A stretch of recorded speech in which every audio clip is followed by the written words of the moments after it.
প্রতিজ্ঞা ধারাবাহিকের আজকের পর্ব। ধারাবাহিকের শুরুতে আমরা দেখতে পাই রাতের অন্ধকার রাস্তায় দাঁড়িয়ে উদ্বিগ্নভাবে মোবাইল দেখছিল অভি। তার পাশে অস্থির হয়ে দাঁড়িয়েছিল ছুটি। বাড়ির পুজোর সময় হয়ে যাচ্ছিল, অথচ তারা কোনো গাড়ি পাচ্ছিল না। তখন অভি বলে, ও বাবা, যা ক্যাব দেখতে পেয়েছি সবই তো 15-20 মিনিট লেট। শোনো, তোমার ক্যাব কিন্তু পাচ্ছি না আমি, বুঝতে পেরেছ? তখনই ছুটি রেগে বলে, আপনার মাথা কি খারাপ? মা তো আর জানে না যে আমাদের বিয়ের মেয়াদ 1 বছর। ওনার কথাটা তো আমাদের রাখা উচিত। ঠিক তখনই তারা একটি টোটো পেয়ে যায়। চালক বলে, ম্যাডাম, আমি আপনাদের রকেটের মতো নিয়ে যাব। কিন্তু কিছুক্ষণ পরেই টোটো কচ্ছপের গতিতে চলতে থাকে। তখন ছুটি বিরক্ত হয়ে বলে, সাইকেলওয়ালারাও আমাদের থেকে বেশি তাড়াতাড়ি চলে যাচ্ছে।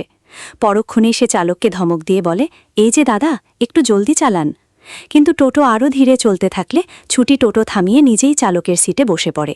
তখন অভি ভয় পেয়ে বলে, আস্তে আস্তে, এটা কি আপনার স্কুটি নাকি? কিন্তু ছুটি কারোর কথা না শুনে জোরে টোটো চালাতে থাকে।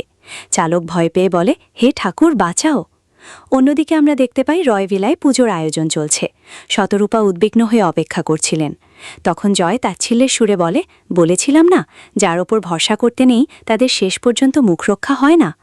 ঈশাও বলে, নতুন বৌদি যে কতটা ইররেসপন্সিবল সেটা তো সবাই দেখতেই পেলাম। ঠিক তখনই ঝুমকি পুজোর থালা হাতে এসে বলে, এই তো আমি এসে গেছি। তারপর মিষ্টি গলায় বলে, আমিও চাই এই পুজোটা ছুটি আর অভির ঝুমনে মঙ্গল আনুক। কিন্তু মনে মনে সে বলতে থাকে, উফ, গাড়ির টায়ারও পাঞ্চার, আর সাথে সাথে ছুটির প্রেস্টিজও পাঞ্চার। পরবর্তীতে পুরোহিত মশাই পুজো শুরু করতে গেলে হঠাৎ শঙ্খধ্বনি শোনা যায়। সবাই দরজার দিকে তাকিয়ে দেখে ছুটি শঙ্খ বাজাচ্ছে, আর তার পিছনে দাঁড়িয়ে আছে অভি। তখন ছুটি শতরূপাকে বলে, মা, তুমি প্রদীপ চালাও, আমি শঙ্খ বাজাচ্ছি, তবেই তো সংসারে মঙ্গল হবে। ছুটি আর অভিকে দেখে শতরূপা আর রেহানের মুখে হাসি ফুটে ওঠে। অন্যদিকে ঝুমকি অবাক হয়ে যায়। অন্যদিকে আমরা দেখতে পাই অন্ধকার রাস্তায় ইন্দ্র দাঁড়িয়ে নিজের মনে বলছে, আজ ছুটি ফাটিয়ে দিয়েছে। ঠিক তখনই কয়েকজন গুন্ডা এসে তাকে ঘিরে ধরে। তারা ইন্দ্রকে মারতে শুরু করলে একটি মেয়ে স্কুটি নিয়ে এসে গুন্ডাদের সঙ্গে লড়াই করে ইন্দ্রকে বাঁচায়। মেয়েটি হেলমেট খুলতেই ইন্দ্র মুগ্ধ হয়ে বলে, থ্যাংক ইউ। পরের দৃশ্যে মেয়েটি বলে, হিরো? হ্যাঁ। তখন ইন্দ্র বলে, আপনি কি ভালো ফাইট করেন? আমার কাছে আমার বাইক আছে, আমি আপনাদের ড্রপ করে দিই। মেয়েটি বলে, নো থ্যাঙ্কস, আপনি সাবধানে যান। অন্যদিকে আমরা দেখতে পাই শতরূপা ছুটিকে জিজ্ঞেস করেন, এত দেরি হলো আসতে? তখন ছুটি বলে, মা, আমি তোমাকে সবটা বলবো, কিন্তু একটু পরে। ঠিক তখনই অভি সবার সামনে বলে, আজকের এই পুজোটা আমার আর আমার স্ত্রীর মঙ্গল কামনার জন্য।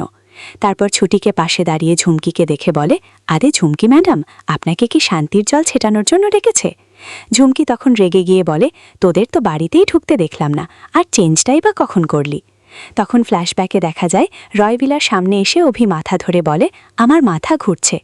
তখন ছুটি বলে, আপনার মা চায় আমরা দুজন একসাথে পুজোয় বসি, আগে চেঞ্জ করে পুজোয় বসতে হবে। শেষে অভি রাজি হয়ে যায়। ফ্ল্যাশব্যাক শেষ হতেই ছুটি সবাইকে বলে, এইভাবেই আমি আর অভি চেঞ্জ করে পুজোর এখানে এসেছি। তারপর আবেগ নিয়ে বলে, আমার তো মা নেই, তাই পৃথিবীর সব মায়ের কথা শুনতে আমার খুব ইচ্ছে করে। ছুটির কথা শুনে শতরূপা তাকে জড়িয়ে ধরে বলেন, কে বলল তোমার মা নেই? তুমি তো আমায় মা বলে ডাকো। তারপর তিনি বলেন, যাও পুজোতে বসো তোমরা। পরবর্তীকে আরতি শুরু হয়। পুরোহিত মশাই বলেন, নাও এবার তোমরা একসাথে আরতি করো। অভি আর ছুটি একসাথে আরতি করতে থাকে। তখন শতরূপা খুশি হয়ে তাদের দেখতে থাকেন। আরতি শেষে রেহান মজা করে বলে, ও গড ব্লেস মি, এর পরের পুজোটা তো আমাকে আর আমার বউকেই করতে হবে নাকি? সবাই হেসে ওঠে, কিন্তু অন্যদিকে ঝুমকি মনে মনে রাগে বলতে থাকে, উফ, ইচ্ছে করছে এমন তাপ দিই ওর একেবারে জীবনটাই জ্বলে যায়। আরতি শেষ হবার পর অভি নিচু গলায় ছুটিকে বলে, অ্যাক্টিংটা একটু বেশি সিরিয়াস হয়ে গেছিল কিন্তু। তখন ছুটি মনে মনে কষ্ট নিয়ে বলে, কোনটা অভিনয় আর কোনটা সত্যি সেটা জানার মতো মন আপনার নেই। শেষ দৃশ্যে আমরা দেখতে পাই অভি আর ছুটি পাশাপাশি দাঁড়িয়ে একে অপরের দিকে তাকিয়ে আছে। অন্যদিকে শতরূপা দূর থেকে তাদের দেখে মনে মনে তাদের সুখী জীবনের জন্য প্রার্থনা করেন। এরপর ধীরে ধীরে ব্যাকগ্রাউন্ড মিউজিক মিলিয়ে যায় এবং এই পর্বটির সমাপ্তি ঘটে। তো বন্ধুরা, এই ছিল আজকের এপিসোডের সম্পূর্ণ পর্ব। ভিডিওটি ভালো লাগলে অবশ্যই লাইক, কমেন্ট ও শেয়ার করবেন। আর প্রতিদিন নতুন নতুন সিরিয়াল আপডেট সবার আগে পেতে আমাদের চ্যানেলটি সাবস্ক্রাইব করে পাশে থাকা বেল আইকনটি প্রেস করে রাখুন।